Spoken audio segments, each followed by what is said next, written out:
solamente un 10 a 30% pues va a quedar sin un diagnóstico etiológico, ¿no? Donde habíamos visto que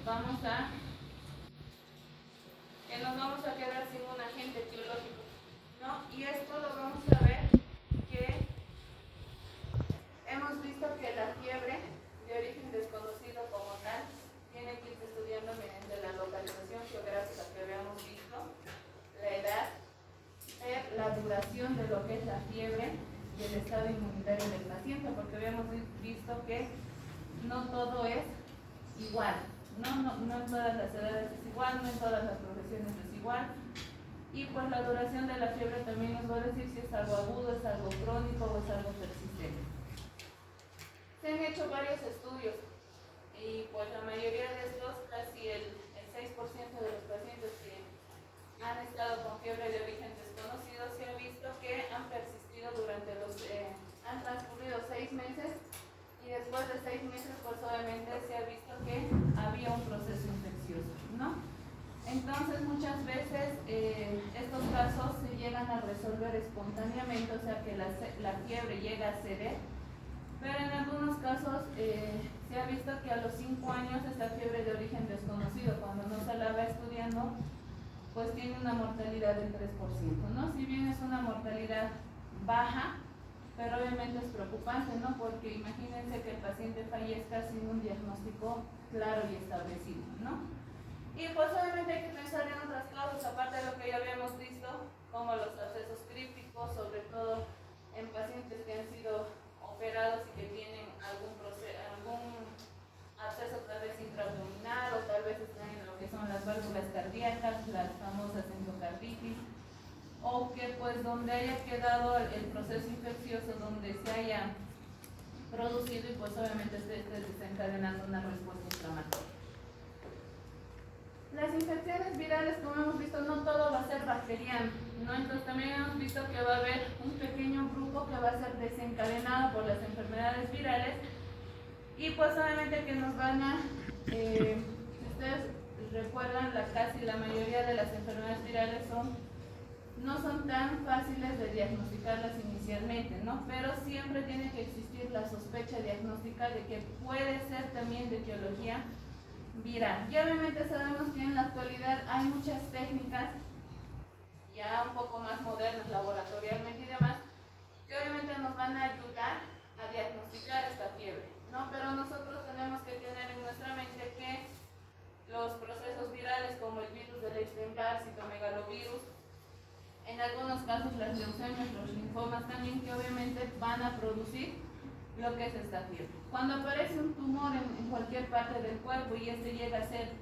maligno, pues obviamente también en su etapa inicial va a producir esta fiebre persistente, ¿no? Y obviamente al estar creciendo este tumor en nuestro organismo, pues obviamente se van a empezar a producir citocinas proinflamatorias, lo que es la necrosis, y pues esto va a desencadenar lo que es un proceso infeccioso, ¿no? Y esto va a complicar obviamente lo que es el diagnóstico. Inicialmente vamos a ver que puede ser tal vez un absceso, que puede ser algún quiste que se está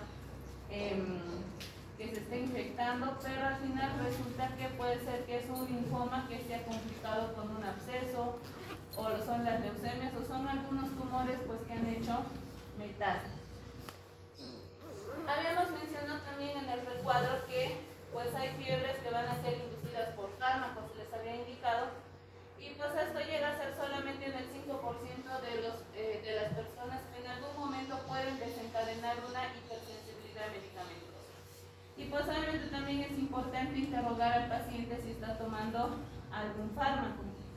Como ustedes pueden ver, hay fármacos que obviamente nos van a causar con más frecuencia la fiebre, y pues hay otros que son menos frecuentes, ¿no? Dentro de los antimicrobianos, los más frecuentes tenemos a lo que son los beta-lactámicos, que los vamos a usar casi a diario. Si ustedes quieren van a ver el uso de la amoxicilina, la ampicilina, las penicilinas en este grupo, las sulfamidas también.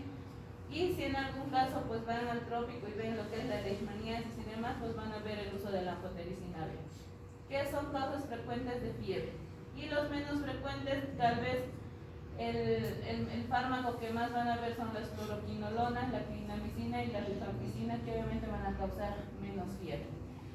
A nivel cardiovascular sabemos que hay mucho paciente cardíaco en nuestro medio y pues obviamente hay que tener en cuenta que la procainamida y la timidina son fármacos que los más frecuentes que podrían en algún momento desencadenar fiebre y los menos frecuentes como el diltiazem y el hidralazina. Sistema nervioso central o propio, van a haber pacientes con convulsiones, con síndrome convulsivo, con epilepsias que van a ser tal vez medicados con carbamazepina, fenitoína, que son los más frecuentes, y pues dentro de los menos frecuentes el más usado es el haloperidol.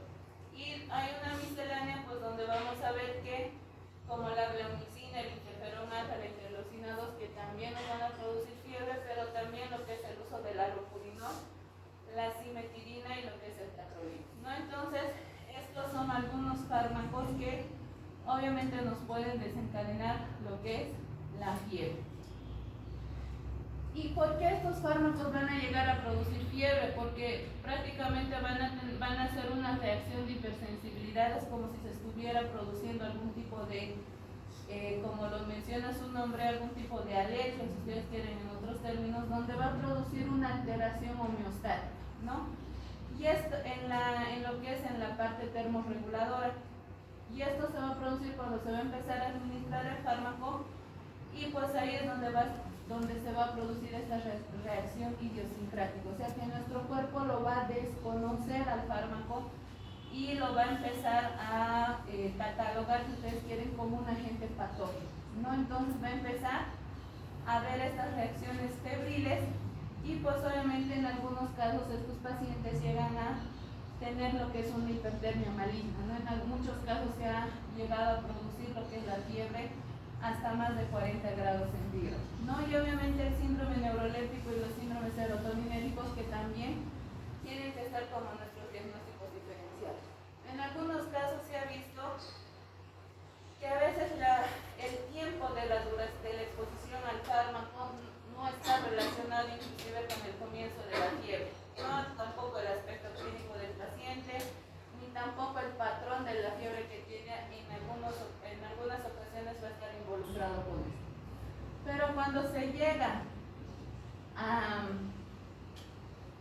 a descubrir que el fármaco es el causante de la fiebre, generalmente llega a ceder al tercer cuarto día una vez que hemos suspendido el fármaco. Suspendemos el fármaco y se va la fiebre, ¿no? Entonces ahí podríamos decir que el fármaco era el causante de lo que es la fiebre.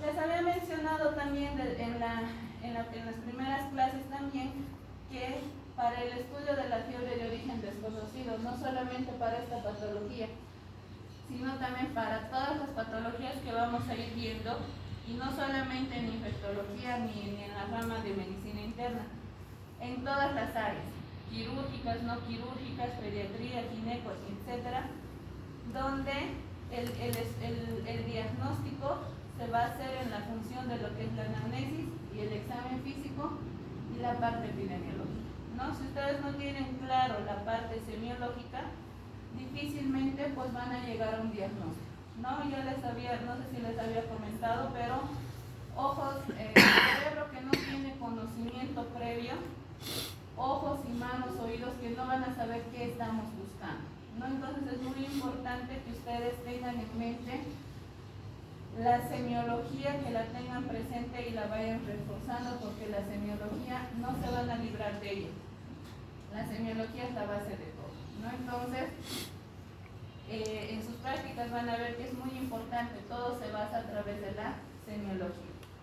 Una vez que hemos hecho una historia clínica bastante completa, bastante detallada, en un tiempo resumido, si estamos hablando en la parte de ambulatorio, vamos a solicitar, de acuerdo a lo que nosotros vamos a encontrar, diferentes estudios, ¿no? Un hemograma, que es lo más básico, las pruebas bioquímicas como glicemia, urea, creatinina, etcétera, velocidad de eritrosedimentación, y pedir los diferentes cultivos de acuerdo a las secreciones que pues nosotros podríamos creer que ese paciente está produciéndose la infección, ¿no? Llámese un hemocultivo, urocultivo, coprocultivo, o tal vez el cultivo de alguna secreción purulenta. Si estamos sospechando de alguna enfermedad reumática, pues solamente pediremos los anticuerpos antinucleares. Si es algún virus, pediremos lo que es la serología o el panel viral para citomegalovirus, Epstein-Barr, hepatitis, VIH, etc. Y la parte imagenológica también, que es muy importante, las radiografías de tórax, ecografías, y si no son muy concluyentes las radiografías de tórax, ecografía, pues solicitaremos tomografía y tal vez ahí nos van a dar un mejor pantallazo. Pero obviamente estos estudios complementarios se van a pedir de acuerdo a lo que vayan a encontrar ustedes al examen, ¿no?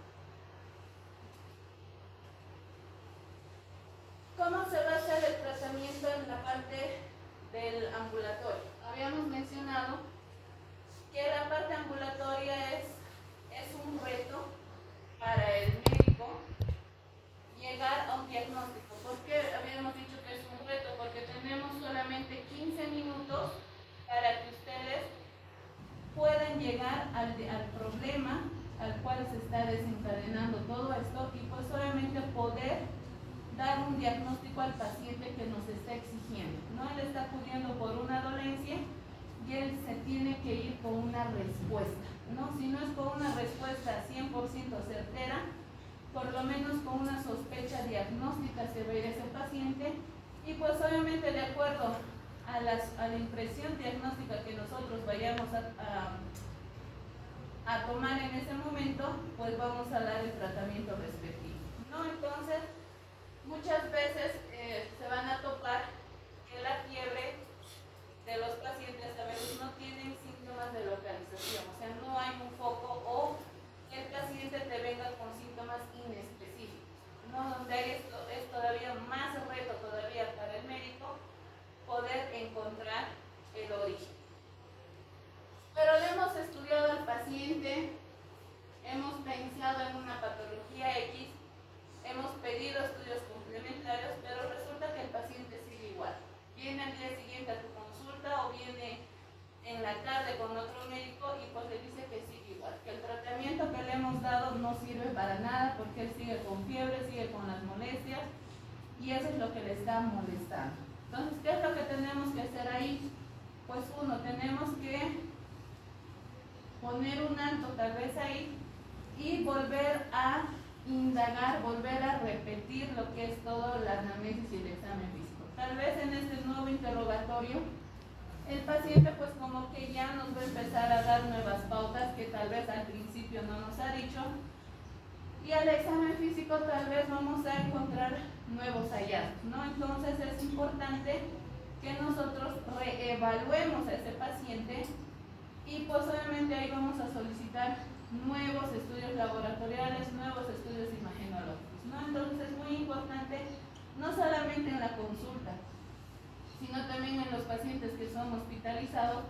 A ver, muchas veces el tratamiento que hemos iniciado en el paciente hospitalizado, pues a veces no le está dando buenos resultados al paciente y pues ahí también hay que volver a replantear nuestro tratamiento o cambiar nuestro enfoque o solicitar ayuda a otros colegas pues para que obviamente nos puedan ayudar a manejar, a estudiar este paciente con la finalidad de que el único beneficiado en este caso sea el paciente, ¿no? Entonces hay que volvernos a replantear si el paciente va a seguir. Entonces para eso, como ustedes ya saben, hay que preguntar si hay tos nuevamente.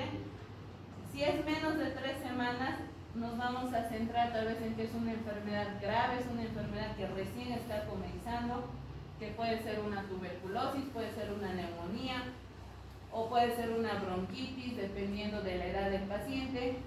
Si esta tos es más de 3 semanas, pues acá ya vamos a pensar en algo más crónico, que puede ser tal vez algún tipo de una reacción de hipersensibilidad, como puede ser un asma. La tos no solamente es exclusivamente de la vía respiratoria, sino también que puede ser un reflujo gastroesofágico o pueden ser algunas otras enfermedades, ¿no? Entonces, ojo con el tiempo que nos va a decir el paciente si es que tiene tos, porque no es lo mismo que la tos haya empezado hace una semana que ya el paciente lo tenga la tos hace 6 meses, ¿no? Entonces, en esa parte hay que tener mucho cuidado. También hay que volver a revisar lo que es la parte de la piel. Habíamos mencionado que la piel es el primer órgano, si ustedes quieren, que nos van a dar muchos pantallazos, ¿no? Y muchas veces las infecciones de la piel y de las partes blandas van a ser causadas por bacterias, sobre todo por el estreptococo, ¿no? Como pueden ver las piodermitis y demás. Y pues en su minoría un pequeño porcentaje está causado por el estafilococo aureus y en algunas otras por algunas otras bacterias, ¿no? Que pueden estar relacionadas con aquellas personas que se han bañado tal vez en una playa de agua dulce y que se han contagiado con aeromona, que ese puede ser el foco, ¿no? Entonces, la piel también es muy importante volverla a revisar. En la parte gastrointestinal, lo propio, volver a interrogar si ese paciente ha ingerido alguna comida tal vez guardada o algún alimento enlatado que haya estado vencido o mal almacenado, que haya tenido algunas toxinas.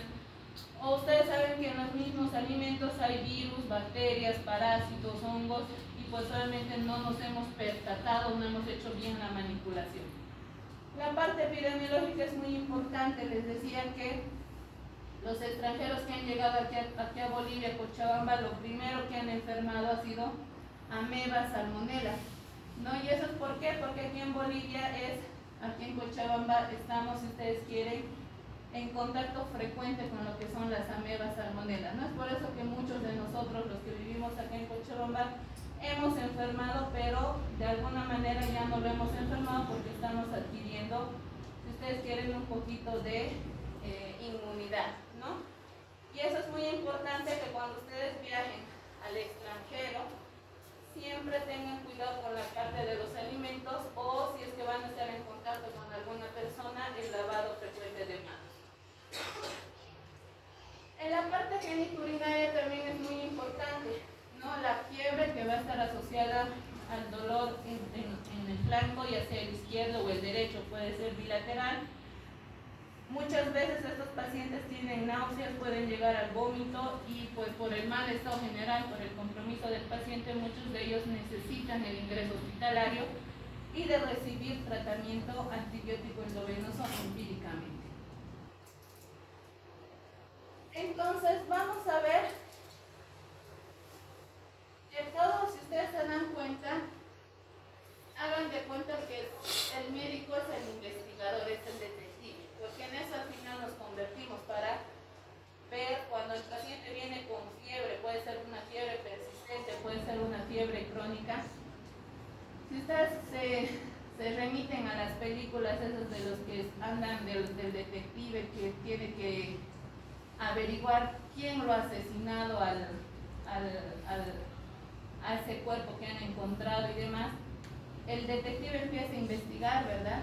Empieza a preguntar, empieza a ver a los vecinos, empieza a buscar pruebas, videos y demás.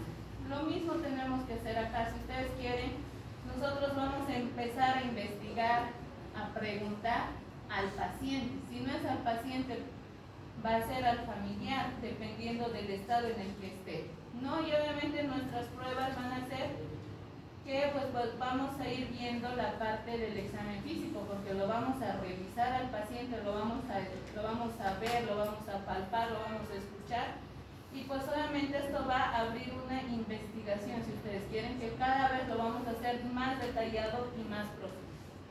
¿Cuál es el objetivo de esto? No es más que hallar una enfermedad que sea lo más certero y aliviarle todas estas molestias al paciente. Y pues mediante el interrogatorio también pues vamos a encontrar algunos datos acerca de él, tal vez que es un paciente inmunodeprimido, tiene alguna patología de base, o este paciente ha viajado y ha estado en contacto tal vez con alguien, o justo ha ido a un país donde hasta nuevamente ha surgido una nueva epidemia, que actualmente otra vez estamos con esto de la viruela del mono, que ya se ha vuelto a diagnosticar aquí en Cochabamba, en Oruro, en todas partes. Entonces hay que tener mucho más cuidado, ¿no? La exploración física tiene que ser mucho más amplia, ¿no? Estamos hablando con un paciente que tiene fiebre, que lo estamos investigando, y tienen que revisar todo, ¿ya? Y ahí, si ustedes se dan cuenta, el examen físico nos va a revelar muchas cosas. Tal vez que el paciente no nos ha dicho en la anamnesis, pero cuando lo revisamos al paciente nos encontramos con varias sorpresas, ¿no? De que tiene tal vez el pie está necrosado, o tiene una celulitis, o tiene tal vez un tumor, una hernia, y tantas cosas que obviamente el examen físico no los va a revelar. Pero si ustedes no revisan, no van a saber exactamente qué le está adoleciendo al paciente. Con toda esta investigación que nosotros hemos abierto, vamos a empezar a pedir pruebas, ¿no? Las pruebas de laboratorio que solamente tanto laboratorio como estudios imagenológicos nos van a dar la confirmación o el descarte de la patología que nosotros estamos haciendo. Casi el 50 al 80, 90% el diagnóstico nos los va a dar la semiología y un 5 a 10% lo va a hacer los estudios complementarios. Entonces, si se dan cuenta, de la semiología no nos vamos a desprender fácilmente, ¿no? Entonces tienen que tener en su cabeza metido todo esto. El libro nos pone algunos memotécnicos que nosotros deberíamos seguir para lo que es cuando hay una sospecha de alguna infección, y nos ponen que son las 6 W. Obviamente son las W que lo ponen son bien con términos en inglés, pero ya viendo la parte, traduciéndolo a lo que es el castellano, la primera W viene a ser lo que es el viento. El viento, ¿por qué? Porque la fiebre, si se dan cuenta, en las primeras 24 horas, cuando el paciente ha ingresado a una cirugía, puede ser que esté relacionado con algún anestésico o que el paciente se haya producido algún traumatismo quirúrgico, o en algunos casos que estos pacientes hayan podido broncoaspirar, ¿no? Entonces, siempre va a estar presente en la parte de las vías respiratorias que lo asemeja a lo que es el viento. En lo que es el agua, pues prácticamente lo relacionan a lo que es las infecciones del tracto urinario. Ustedes saben que los pacientes que ingresan a terapia intermedia o a terapia intensiva siempre van a estar con una sonda vesical, ¿no? Para hacer un mayor control de lo que es la diuresis, y pues el sondaje pues nos implica mayor riesgo de infección.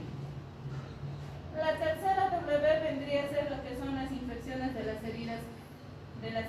Generalmente un paciente quirúrgico entre el quinto y el séptimo día generalmente se va a producir algún tipo de fiebre, ya sea porque hay una infección en el sitio de la herida quirúrgica, o ha habido una dehiscencia de la anastomosis, o tal vez hay un absceso que se ha quedado residual en la cavidad abdominal. La cuarta W viene a ser lo que es el paseo, donde acá ya lo va a relacionar con los trombos, ¿no? Que puede haber un tromboembolismo pulmonar, puede haber que es un paciente que ingresó por una fractura de cadera y que haya estado inmovilizado por mucho tiempo y no se le ha dado la profilaxis adecuada que se debería administrar al paciente, y pues ha desarrollado un tromboembolismo pulmonar, ¿no? Entonces, que eso también es otra causa de fiebre.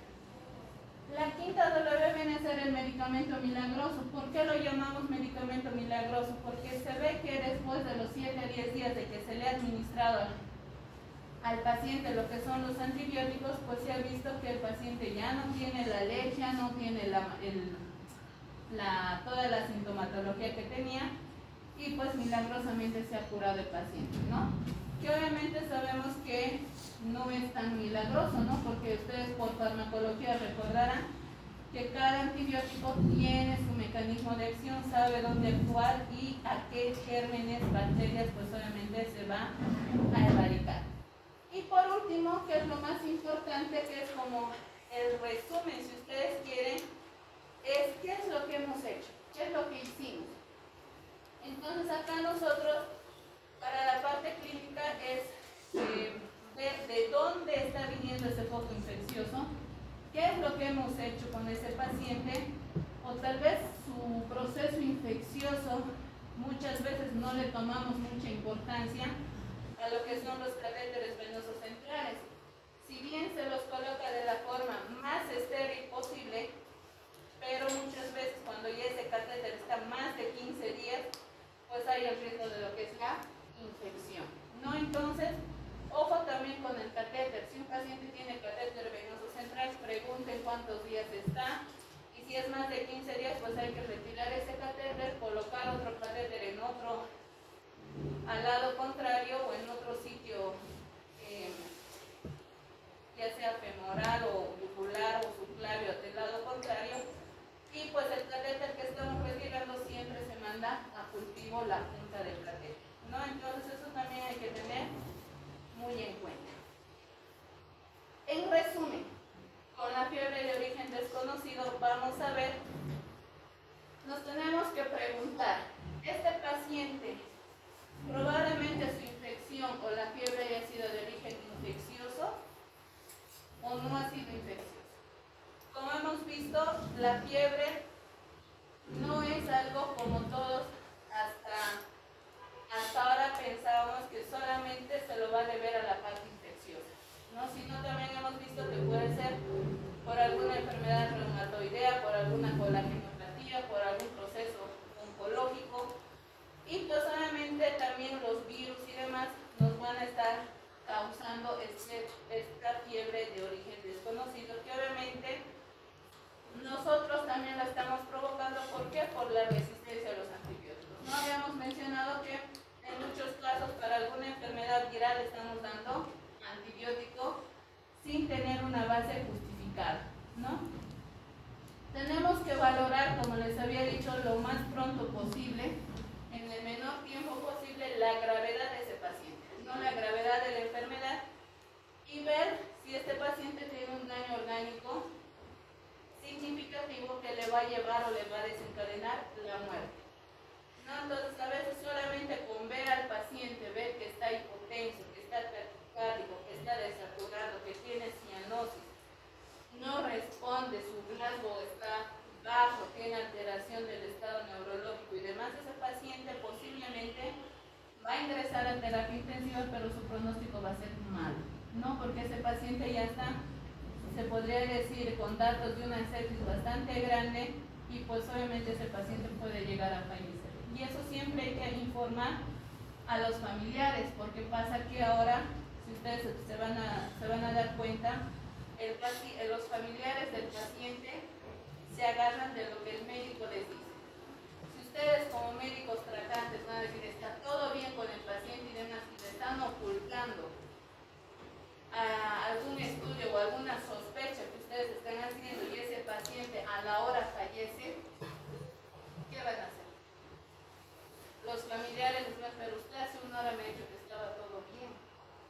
¿Qué es lo que ha pasado? ¿No? Entonces siempre hablen, por más duro que sea la realidad del paciente, siempre hay que decir la verdad al familiar, ¿no? Y pues obviamente determinar si va a estar justificado o no el tratamiento que nosotros vamos a dar. Será que inicialmente daremos un tratamiento sintomático, pero después ya tenemos que dar un tratamiento ya más dirigido a lo que nosotros vamos a encontrar. Y pues obviamente vamos a valorar si vamos a iniciar algún antipirético, o tal vez en los picos febriles pues nosotros vamos a tomar los cultivos. Entonces todo eso nosotros tenemos que valorar. Hasta ahí con fiebre de origen desconocido, dudas, preguntas. Ninguno. ¿Puedes hacer la cortina de esto? No sé, por favor.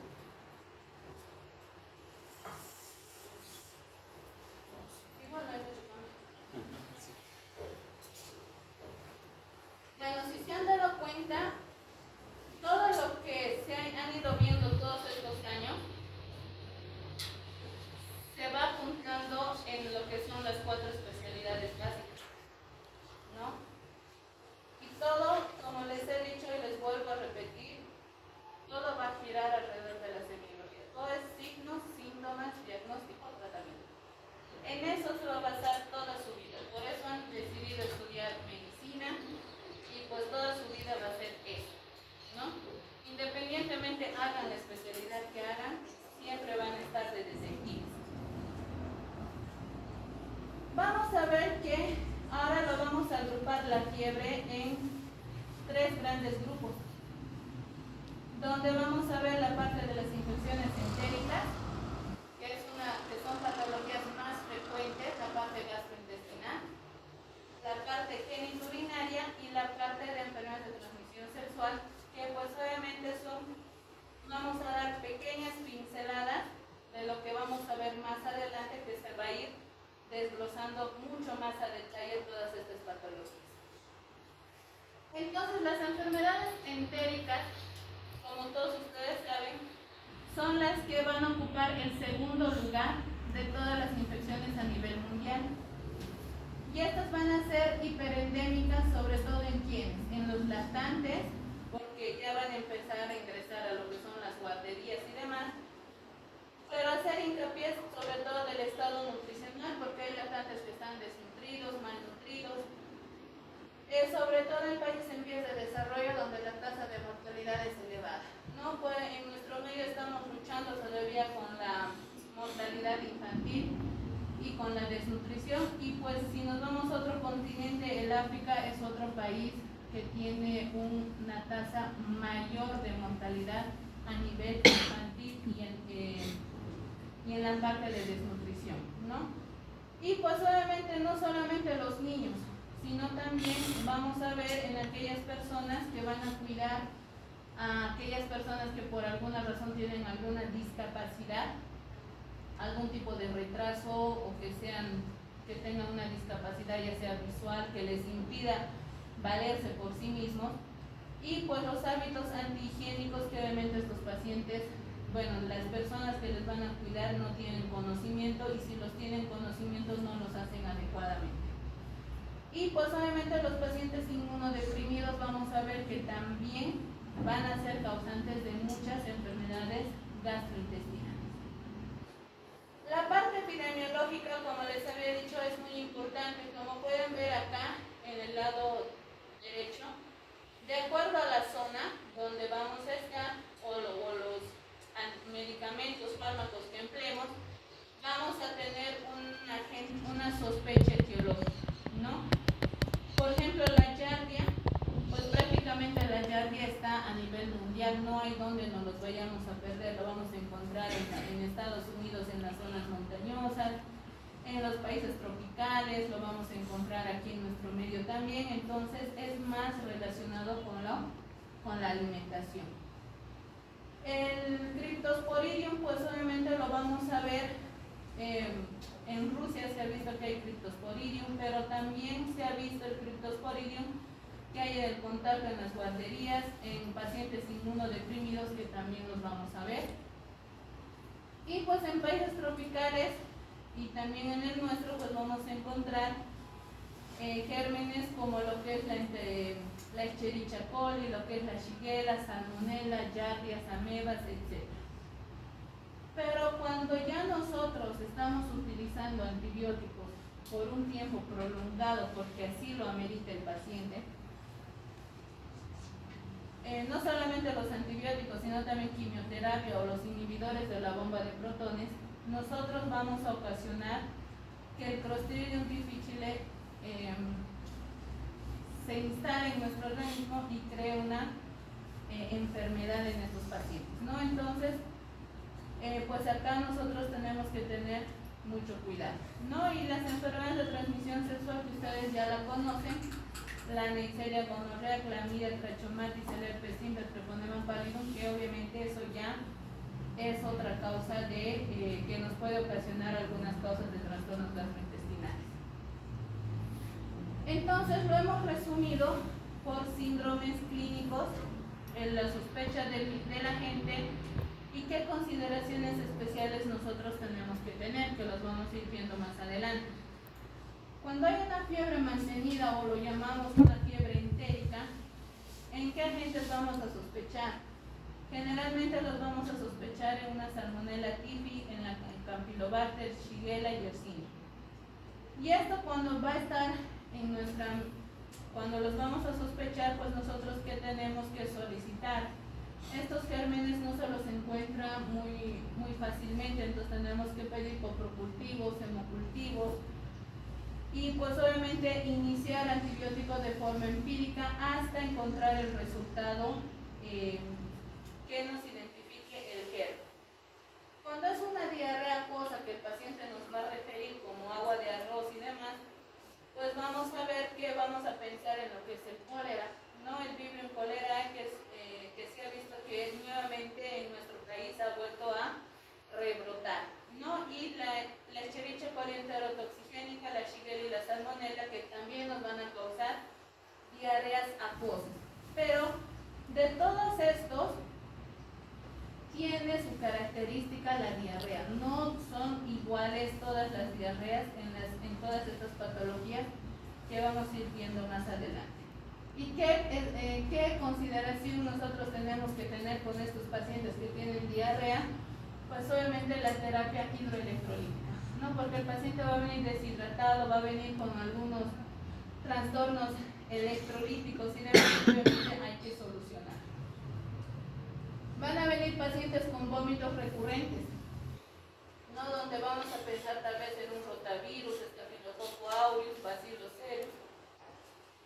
Y pues obviamente acá nosotros tenemos que ver el tiempo de incubación, porque no es lo mismo, cada virus tiene su tiempo de incubación, y pues obviamente de acuerdo al periodo o al tiempo de incubación que va a tener estos virus, de acuerdo a eso vamos a tener nuestra sospecha diagnóstica, ¿no? Más que todo el rotavirus y demás lo han debido ver o seguramente ya lo han visto en lo que es pediatría y todo lo demás. Cuando es una diarrea sanguinolenta, vamos a pensar en Shigella, Salmonella, una entamoeba histolítica o el Campylobacter jejuni. Entonces, para esto, con un coproparasitológico o un coprocultivo, pues nosotros vamos a llegar al diagnóstico. Y si es una diarrea persistente, pues ya veremos que está ocasionada por lo que son las llagas o algún protozoario, que obviamente igual vamos a solicitar lo que es un coprocultivo o un parasitológico. Hay algunos nuevos procedimientos que obviamente se los llega a hacer, pero si ustedes se dan cuenta, no todas las tenemos en nuestro medio, ¿no? Entonces, como por ejemplo la prueba de los leucocitos fecales, que solamente se van a indicar cuando ya son algunos casos moderados a graves, y pues solamente acá van a indicar que hay una inflamación colónica, o sea que en alguna parte del colon está inflamado, o puede ser una inflamación difusa, o puede ser secundario a algún germen como la Shigella, Salmonella o Campylobacter, ¿no? Entonces nos va a dar una pauta diagnóstica. La lactoferrina fecal pues solamente va a estar, nos va a ser de utilidad en aquellos pacientes que su diarrea está asociada a algún proceso sanitario, o sea que se ha infectado tal vez dentro del hospital, o que hemos prolongado el uso de antibióticos y estamos sospechando tal vez de un para la detección del Clostridium difficile, que también obviamente nos va a ayudar.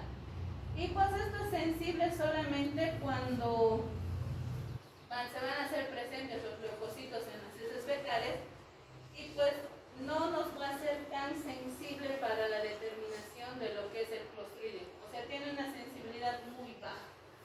Pero sí, cuando vamos a sospechar de que hay una infección ocasionada por el Clostridium difficile, nosotros vamos a solicitar lo que son las toxinas A y B para Clostridium difficile. Este es mucho más específico para la determinación del agente. Obviamente tenemos que interrogar si es que las diarreas han sido por el uso prolongado de los antibióticos, o porque está recibiendo quimioterapia, o porque se ha usado con los inhibidores de la bomba de protones.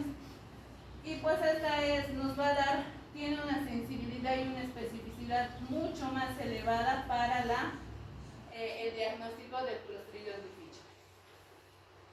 Los coprocultivos obviamente nos van a servir más que todo para la Shigella, la Salmonella y lo que es el Campylobacter. Esto ya son cuando ya las diarreas son más graves, ya que vienen a ser sus marcadores inflamatorios, pues van a llegar a ser positivos en el coprocultivo, y pues obviamente ya se da inicialmente un tratamiento empírico, y después ya en el lapso de 3 a 5 días ya vamos a tener el resultado, y pues obviamente ya le daremos un tratamiento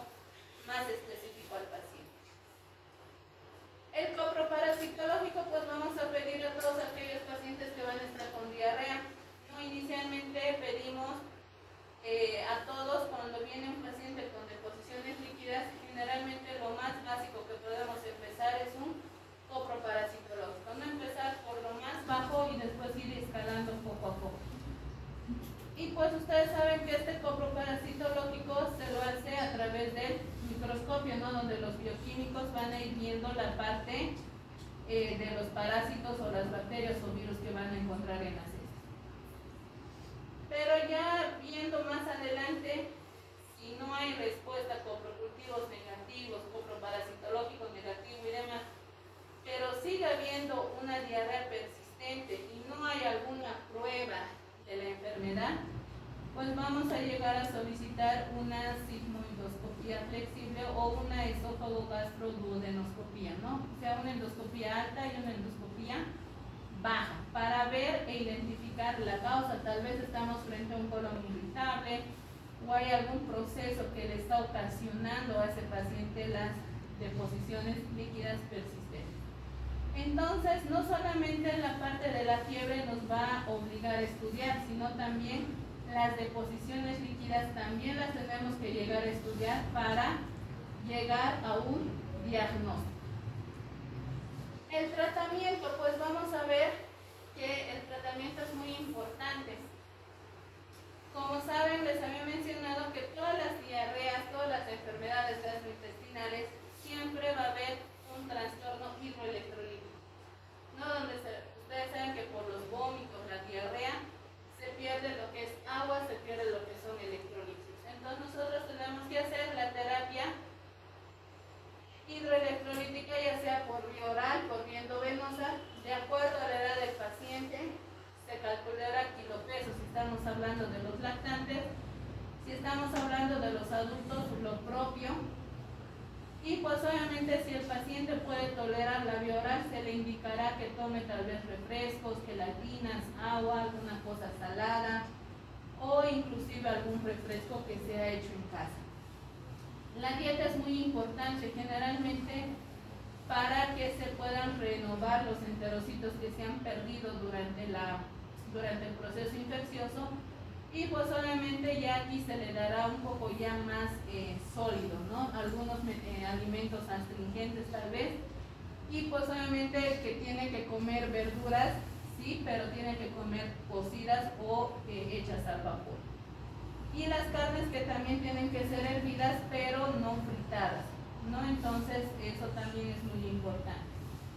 Inicialmente vamos a hacer una terapia inespecífica, ¿no? Donde vamos a ver que necesitamos, ese paciente ha venido porque se necesita hacer lo que es suspender el proceso infeccioso, suspender esta deposición líquida. Entonces, esa es su necesidad del paciente. Todos han tenido diarrea, pero tal vez de aquí ninguno me puede decir que no. Y es molestoso estar entrando cada 5 minutos al baño y a cada rato. Entonces, eso es lo que le molesta al paciente, en su trabajo es molestoso.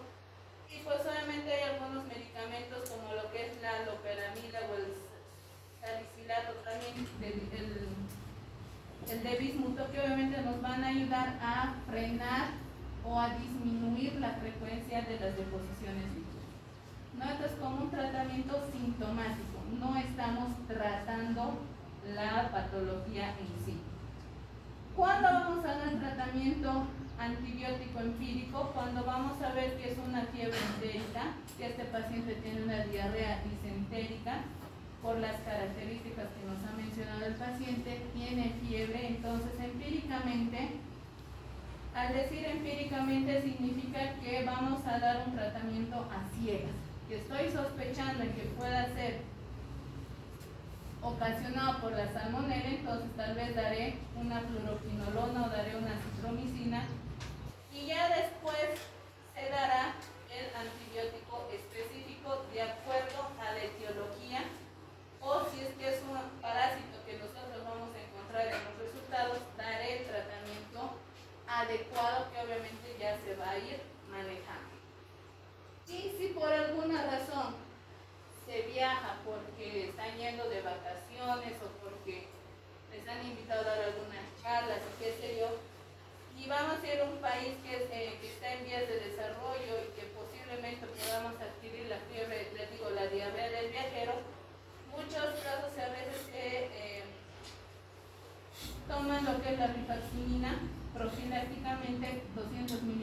trasladándose para poder prevenir o durante la estancia que nosotros vamos a estar en esa zona de riesgo. Entonces, esto es una pincelada, si ustedes quieren, de la parte gastrointestinal que vamos a ir viendo más adelante. ¿Tienen dudas, preguntas? No. La otra parte que les decía es la infección urinaria, ¿no? Que es otra patología bastante frecuente.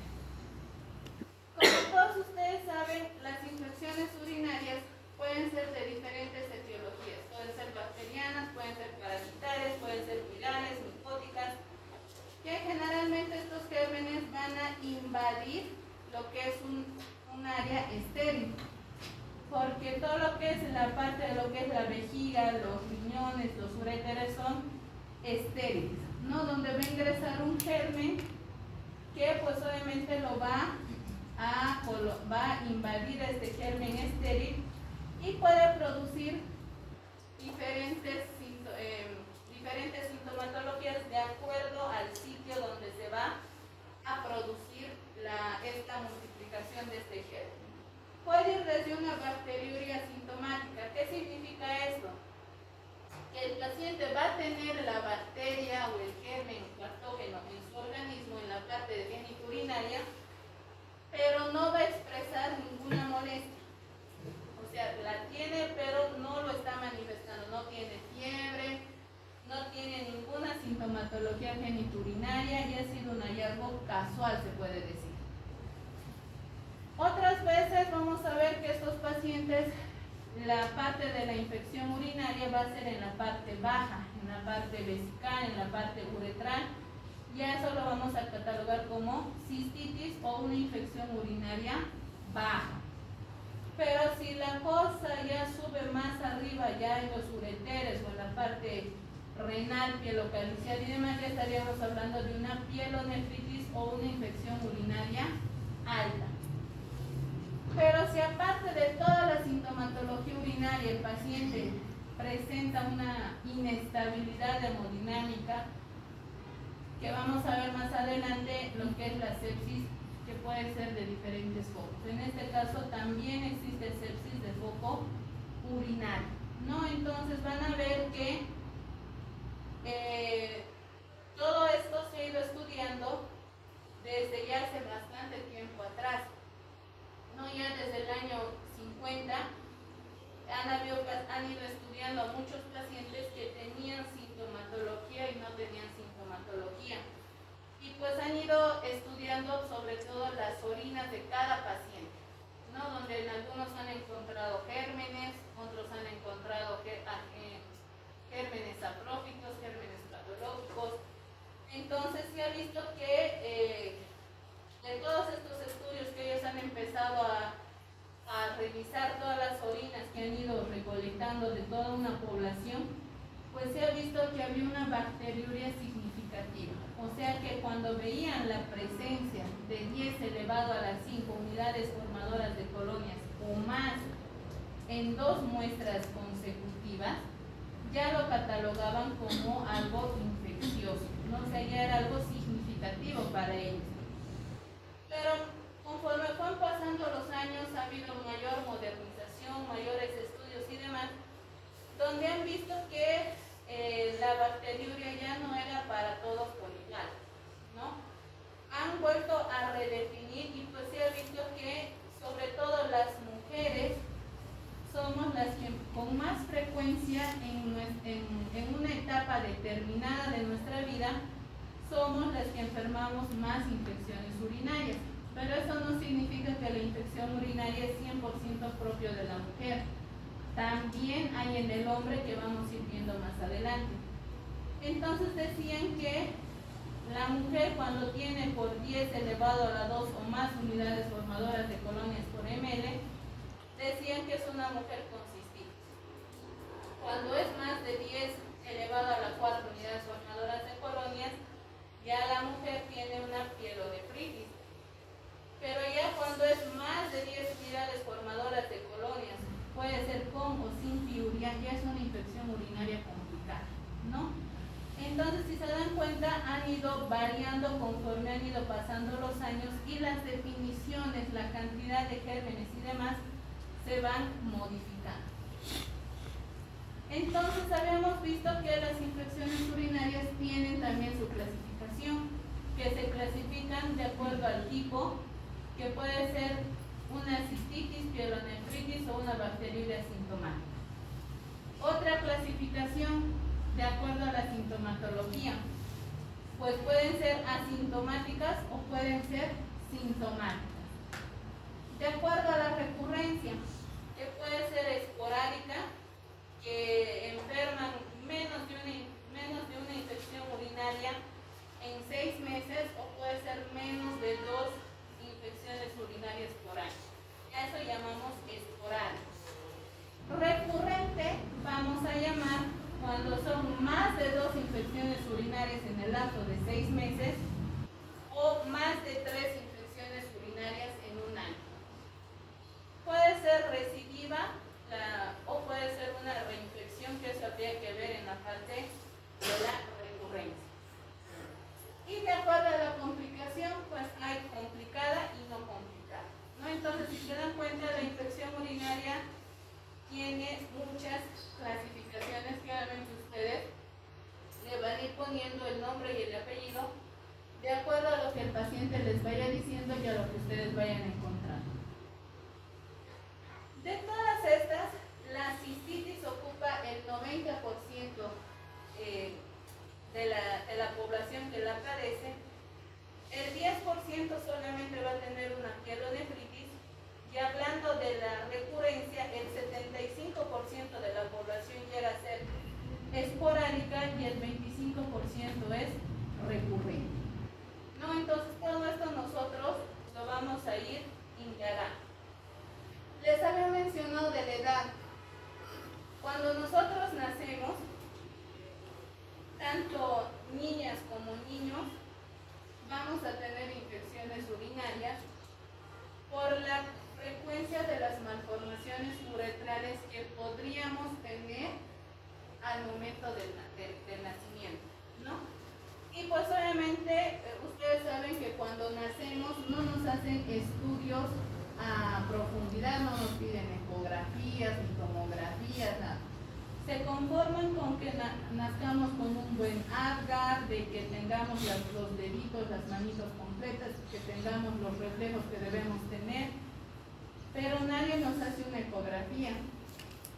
Les apuesto de aquí, tal vez 1 o 2 personas, o tal vez solamente el 5% sabe se ha hecho una ecografía abdominal o renal,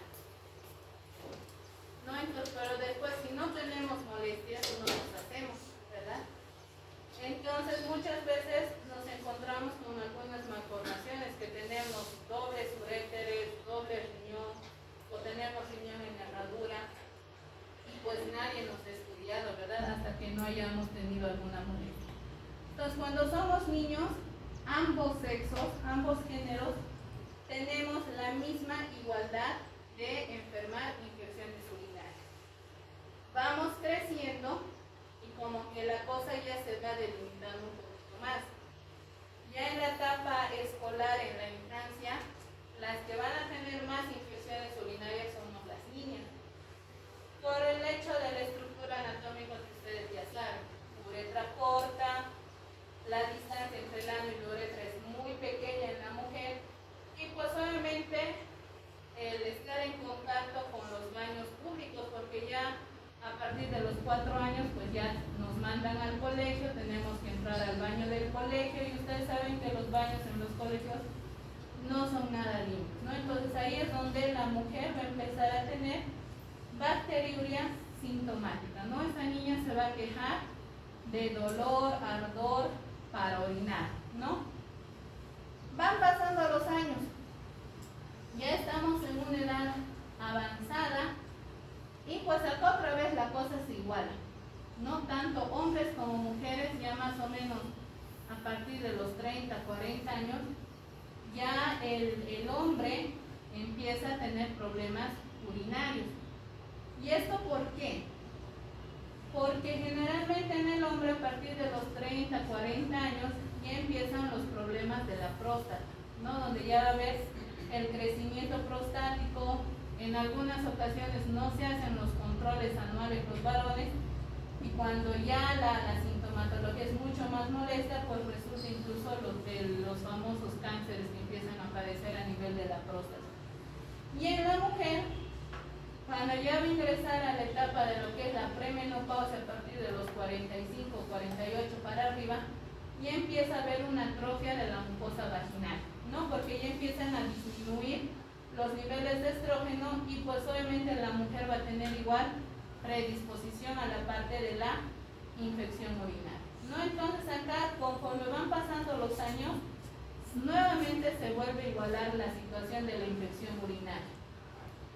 Y pues en algunos casos sabemos que hay muchos pacientes por X o Z razón que son portadores de sondas vesicales. Por ejemplo, hay muchos hombres que ya tienen, por decirles, cáncer de próstata y que ya está avanzado y no les quieren operar, entonces son candidatos a sondas. O algún paciente que ha sufrido algún trauma, algún accidente y demás, que por X o Z razón tenga que ser portador de sonda Foley, es un riesgo igual de infección urinaria que va a ser adquirido. Los gérmenes son tanto gram positivos, gram negativos, micrológicos, que ustedes vamos a ver. Dentro de los gérmenes gram negativos, el más frecuente y el que encabeza la lista es la Escherichia coli. No, hay algunos que nos van a causar reinfección, como que es la Klebsiella y lo que es la Morganella morgani, que nos van a causar las reinfecciones o las infecciones que van a estar asociadas intrahospitalarias. Que van a estar asociadas a tumor onito, lo que es el Proteus, y lo que son las infecciones asociadas, pues vamos a tener lo que es la Serratia, Acinetobacter baumannii, la Burgdorfera, Pseudomonas, Streptomonas maltófica, ¿no? Entonces estos gérmenes últimos que les he mencionado son gérmenes específicos de la parte hospitalaria, ¿no? Que el paciente ha ingresado por alguna razón al hospital y pues se ha contagiado de alguno de estos gérmenes. Dentro de los gram positivos, el más frecuente que vamos a tener, sobre todo en época de verano, porque ya sobre todo en los países que tienen playas y demás, cuando van a ducharse a las playas, inclusive a las piscinas, el Staphylococcus saprophyticus es el más frecuente, ¿no? Porque viven en las aguas.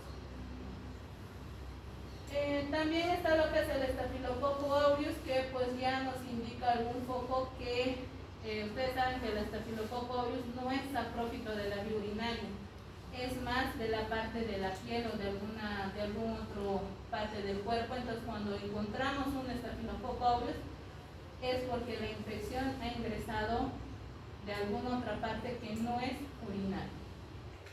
El Enterococcus pues ya nos va a indicar reinfección, y cuando el cultivo nos indica que hay muchas bacterias gram positivas, nos indica que ha habido un proceso de contaminación, ¿no? Donde vamos a ver que el paciente ha contaminado tal vez la muestra, o no se ha aseado adecuadamente, y pues desde el chorro inicial hasta el final lo ha miccionado en el frasco, o el frasco lo ha dejado abierto. Entonces algo ha pasado que se ha contaminado esa muestra. Dentro de los hongos, el más frecuente es la Candida albicans, que vamos a ver en pacientes inmunodeprimidos o en algunos pacientes diabéticos. De acuerdo al lugar de la infección, que lo habíamos catalogado en tres, en una cistitis que va a ser la baja, la pielonefritis la alta y la sepsis urinaria, que es ya cuando está más complicado, existen algunos signos y síntomas que son típicos.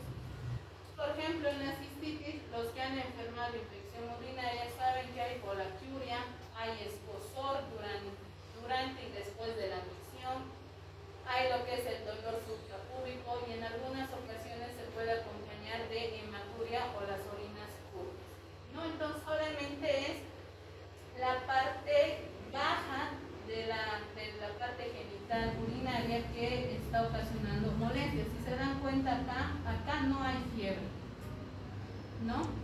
Pero cuando la cosa va subiendo más arriba, que es ya la pielonefritis, va a haber lo mismo acompañado, pero aquí ya de fiebre y escalofrío, pero también va a haber dolor en las fosas lumbares, o sea, a nivel de los flancos. Puede ser derecho, puede ser izquierdo o pueden ser ambos.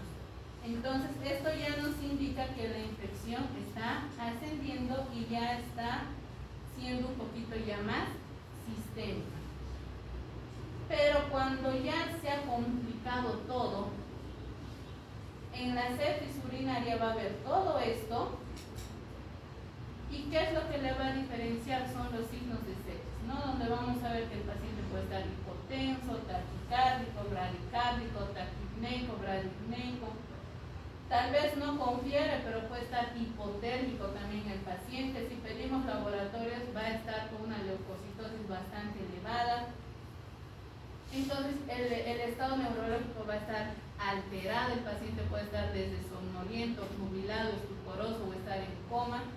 Entonces, todos esos datos que nos van a indicar de sepsis, pues ya es algo que nos va a llamar la atención. Y pues obviamente este paciente no lo vamos a internar en una sala común. Este paciente tiene que ir a una terapia intensiva. Entonces, ¿cómo lo vamos a estudiar? Lo primero, nos estamos sospechando de una infección urinaria, pues obviamente vamos a ver la parte del urocultivo, ¿no? Que podemos hacerlo mediante aspiración suprapúbica, que es lo más estéril, lo más confiable, que generalmente esto se los hacen a los lactantes. Muy rara vez en el adulto o en los niños mayores. Lo que es de frecuencia para nosotros es la micción media, donde obviamente nosotros vamos a recolectar la parte de la orina media.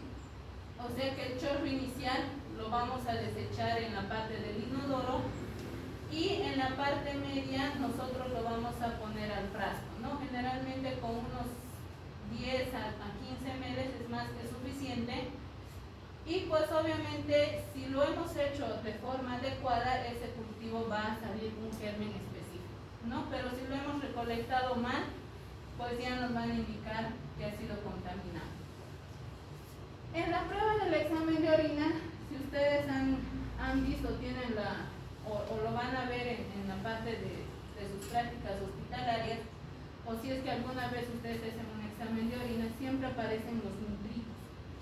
No, los nitritos van a ser, la presencia de estos nitritos nos van a indicar un proceso infeccioso. La piuria también nos va a indicar que hay presencia de pus y obviamente los leucocitos en el examen general de orina pues van a estar incrementados. ¿Es diferente en el hombre como en la mujer? Evidentemente sí. En el hombre generalmente más de 5 unidades formadoras de colonias ya es un proceso infeccioso.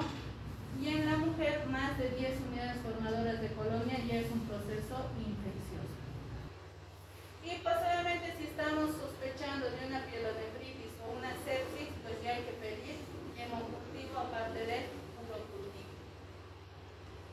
¿Qué estudios imagenológicos vamos a pedir? Pues prácticamente una radiografía, porque tal vez hay un hilito por ahí que está produciendo la parte infecciosa, la ecografía que es muy importante, y pues en algunos casos la pielografía, sobre todo para determinar si hay algún tipo de reflujo vesicuretral, que pues obviamente este reflujo también va a ser el ocasionante de lo que son las infecciones urinarias.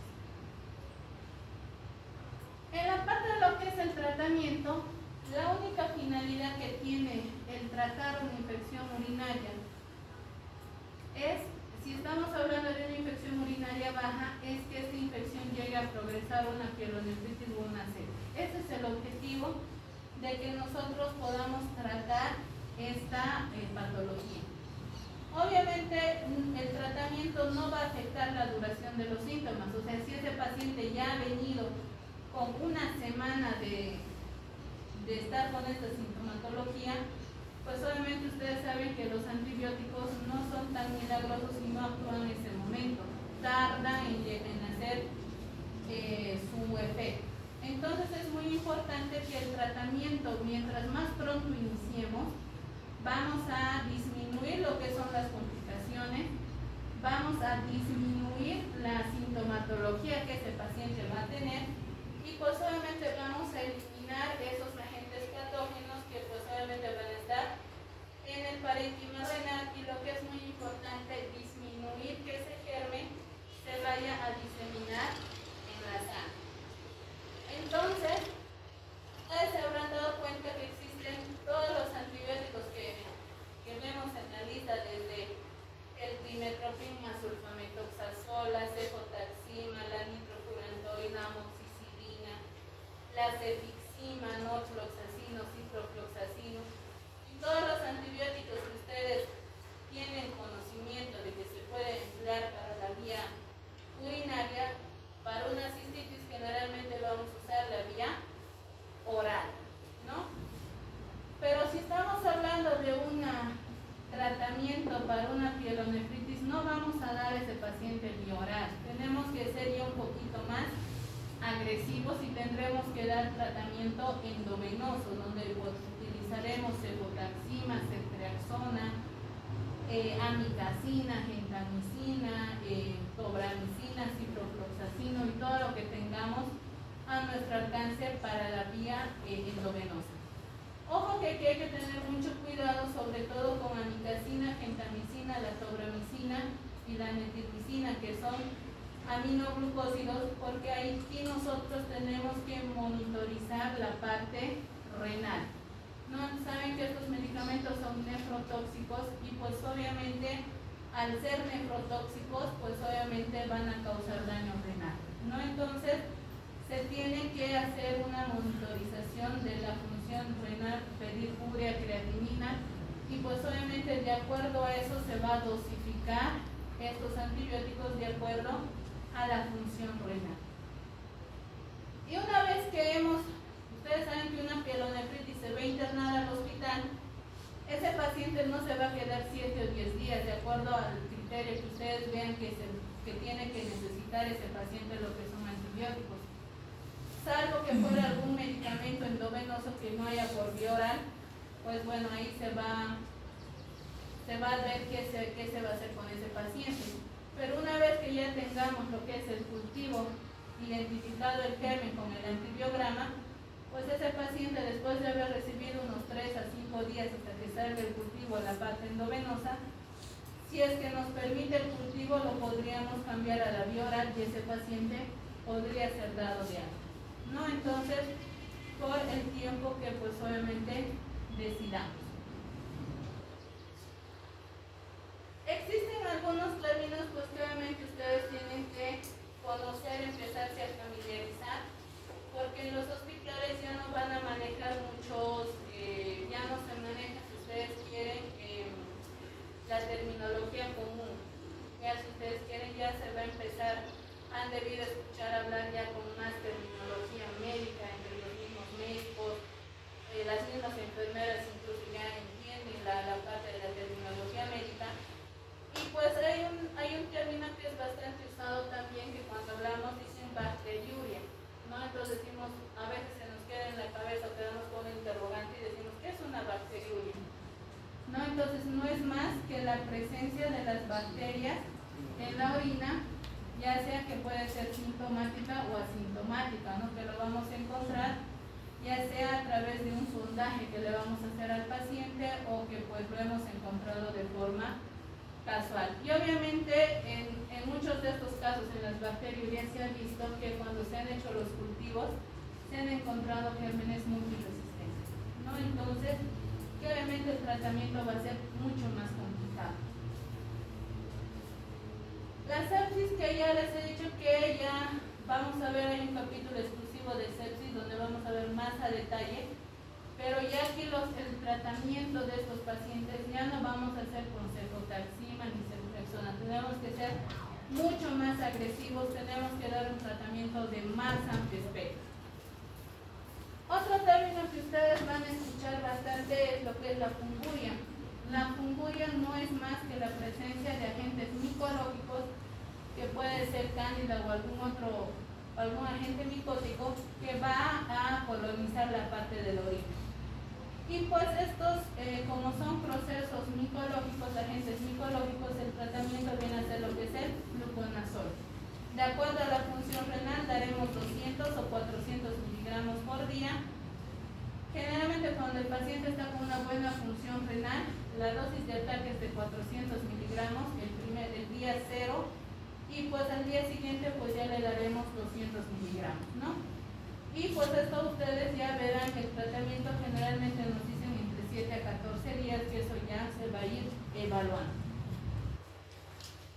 Lo hemos tratado al paciente, lo hemos dado de alta, le hemos dado con tratamiento específico. Ahora, ¿qué es lo que sigue? Tenemos que hacer un seguimiento.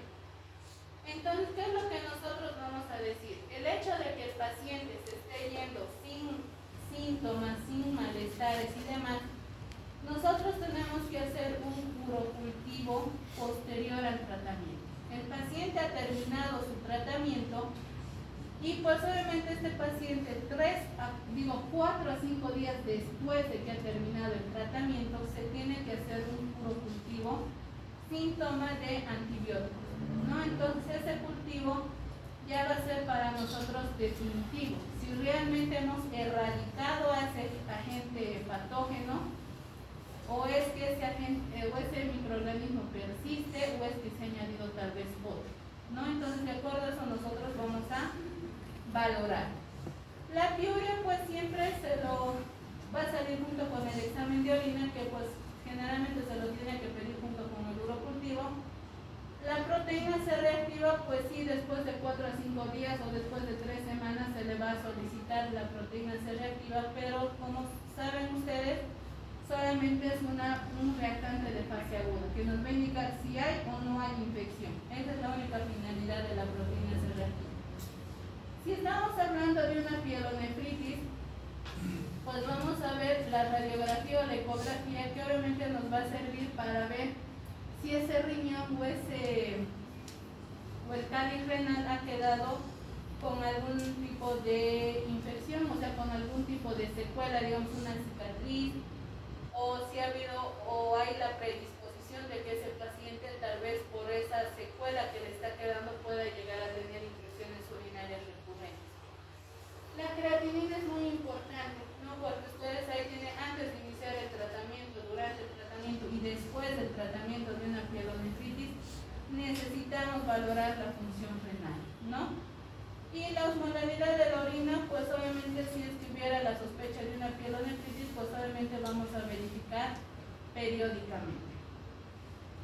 En resumidas cuentas, vamos a ver que nosotros, ahí les había dicho que hay diferencias y lo hemos acoplado en esta imagen, donde vamos a ver que tanto en los signos y síntomas hay ciertas características que son similares y en otras pues son totalmente diferentes. En la parte de toda lo que es la sintomatología entre una cistitis y una pielonefritis, lo único que hace la diferencia es la persistencia de la fiebre, que en una cistitis no la hay y en una pielonefritis sí. El dolor en el flanco en la cistitis no lo hay y en la pielonefritis sí hay. Pero después disuria, poliaquiuria, en ambos están presentes y toda la sintomatología urinaria que hemos mencionado. En la parte del diagnóstico, pues prácticamente en todo coincide, exceptuando el hemocultivo.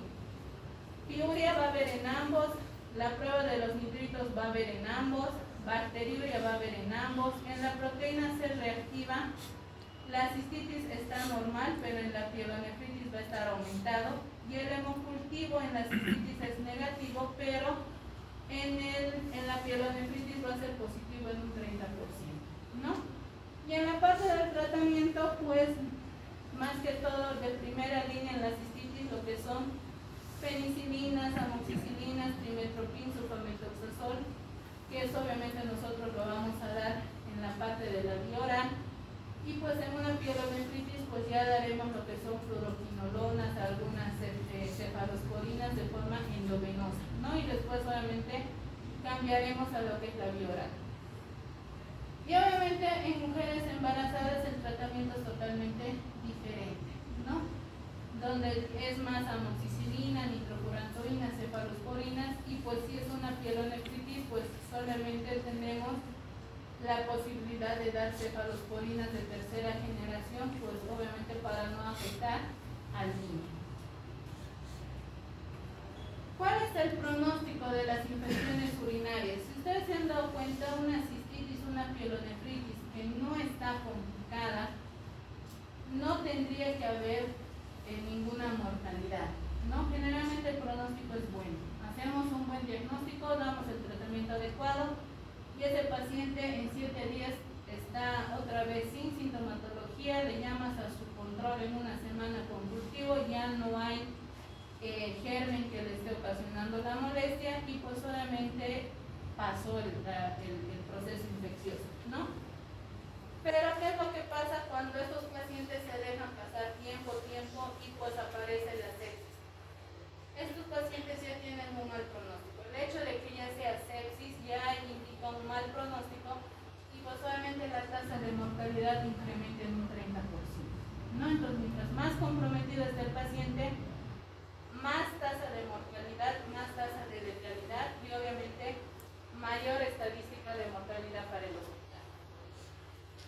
¿Y qué nos va a aumentar estos factores de riesgo? No solamente es que por descuido yo he dejado pasar o me he automedicado mal y pues he dejado avanzar la parte de la pielonefritis y demás, sino que también la edad, cuando ya estamos en la tercera década de la vida o que tenemos alguna patología de base como diabetes, hipertensión, algún proceso oncológico, o hemos elegido, como les decía, inapropiadamente un antibiótico, pues los factores van a ir aumentando, ¿no? Y esto ya pues obviamente con los 2 primeros no hay nada que hacer, el paciente ya era añoso, tenía diabetes y demás. Ahí ya nosotros no vamos a arreglar eso. Pero si hemos elegido inadecuadamente, erróneamente un antibiótico, pues ahí sí es un proceso iatrogénico que nosotros hemos ocasionado, ¿no? Obviamente no les digo que no está mal equivocarse, pero tienen que saber subsanar su error. Si se han equivocado, inmediatamente percatarse de que han tomado una mala elección y al poco, en la brevedad posible, ustedes tienen que subsanar, porque estamos tratando con vidas de personas. No son animalitos, no son plantas, no son objetos inanimados como los arquitectos, ingenieros y demás, que si se cayó el puente, se cayó y no pasa nada, ¿verdad? Pero si se muere una persona, ahí sí que nos vienen prensa, abogados y todo lo demás. Entonces, si cometemos un error, subsanar lo más pronto posible. ¿Tienen dudas, preguntas hasta acá? No. Vamos a ver el tiempo que nos queda, lo que son las infecciones de transmisión sexual, que ustedes ya lo han visto, ya lo conocen.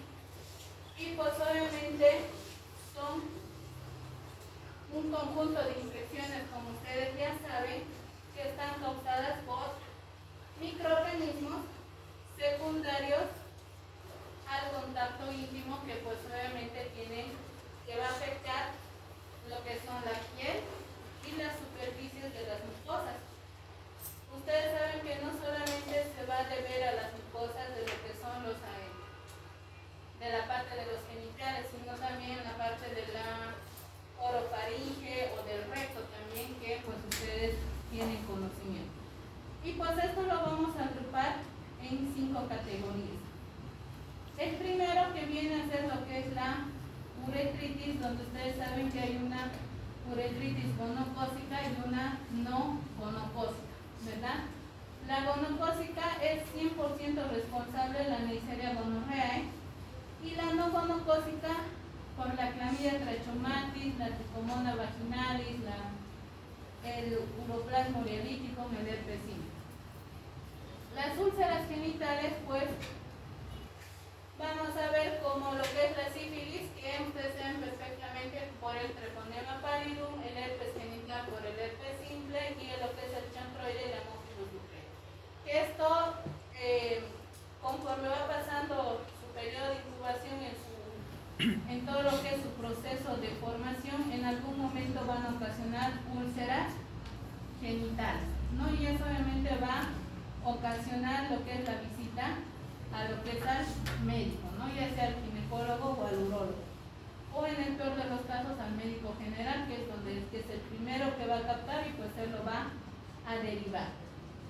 El tercer grupo vienen a ser lo que son las infecciones de las células epiteliales, donde aquí ya vamos a ver lo que son las verrugas genitales, que pues el causante es el virus del papiloma humano, el molusco, que va a estar causado por el molusco contagioso, y lo que es la neoplasia cervical, sobre todo en las mujeres, cuando se encuentra el virus del papiloma humano, pero de la cepa 16 y 18.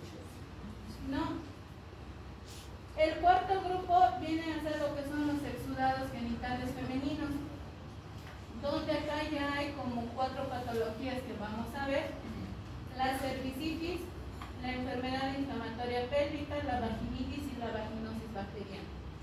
Y por último son los ectoparásitos, ¿no? Que esto ya vienen a ser lo que son los piojos del pubis o lo que es la sarna, ¿no? Entonces todos estos se los ha agrupado en grupos para que pues obviamente sea mucho más fácil su estudio.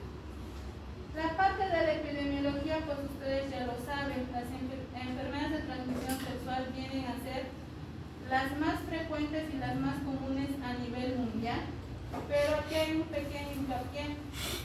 Cuando ha empezado el descubrimiento de lo que es la sífilis en el año de 1990, sí ha visto que había pues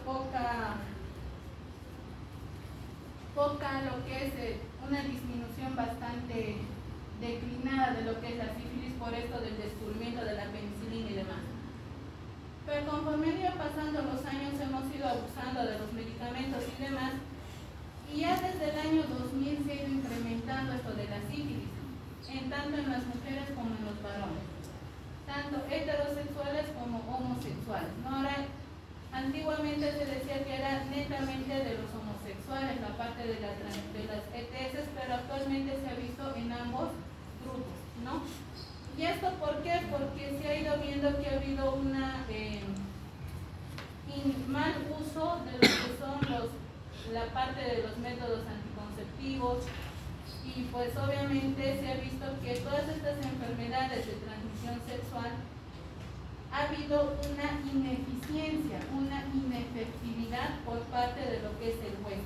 O sea que acá va a depender mucho de la concentración y del fenotipo que obviamente va a tener el microorganismo en el aparato genital de la persona a la cual está ingresando. Pero también no solamente va a ser culpa de esa persona que lo va a adquirir, sino también hay que ver la susceptibilidad del compañero o de la compañera. No, que esto va a ver que este compañero o compañera sexual se va a ver la resistencia que va a tener, que puede ser algo hereditaria, puede ser adquirida o puede ser innata, ¿no? Pero si ustedes se dan cuenta, ¿por qué cada vez ha ido aumentando las enfermedades de transmisión sexual? Porque la inmunidad prácticamente no existe en la parte de estas patologías. Y pues obviamente las reinfecciones son bastante frecuentes, ¿no? Y pues obviamente va a haber desde procesos sintomáticos, que pues obviamente todo esto nos va a causar algunas respuestas inmunitarias. ¿Qué estrategias se ha planteado todo lo que es la Organización Mundial de la Salud y demás? Generalmente son las más frecuentes, y pues el tratamiento tenemos que iniciarlo de acuerdo a los signos y síntomas que obviamente el paciente nos va a referir. Inicialmente lo haremos empíricamente, pero después ya lo estudiaremos, le pediremos estudios, confirmaremos, y pues de nada me sirve a mí tratar al paciente.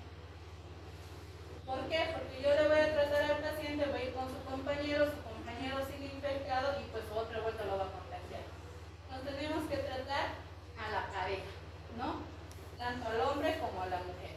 Y pues obviamente una vez que hemos hecho el diagnóstico microbiológico, vamos a detectar al germen, vamos a iniciar el tratamiento adecuado, y pues lo que es moroso y feo para nosotros es la notificación a las autoridades sanitarias, ¿no? Que tenemos que hacerlo primeramente al programa, después hay que ir a la dirección del hospital, después a sedes informa al ministerio y todo lo demás, ¿no? Para tener una estadística. Se ha visto también conforme los años han ido pasando que las conductas sexuales han ido aumentando, ¿no? Y no solamente esto es a partir de los 30 o 20 años para arriba, ¿no? Últimamente se ha visto en personas de 10, 12 añitos que ya han adquirido algunas infecciones de transmisión sexual, ¿no? Y se ha visto que con el aumento de lo que es la sífilis, la gonorrea o cualquier otro tipo de infección de transmisión sexual, se ha visto que hay un vínculo muy importante con lo que es el VIH, ¿no? Esto se ha ido viendo que inicialmente podemos enfermar sífilis, nos curamos, pero ¿quién nos dice que la segunda vez ya sea VIH? ¿No? Entonces, es muy importante concientizar a nuestra población, sobre todo a los jóvenes que están por debajo de nosotros, pues obviamente ustedes saben que el VIH cada vez está más en aumento, ¿no? Y cada vez se hace el diagnóstico en personas jóvenes. Las úlceras solamente van a ocasionar la destrucción del epitelio y pues al haber estas úlceras, lo único que va a hacer que va a permitir fácilmente lo que es el ingreso del VIH.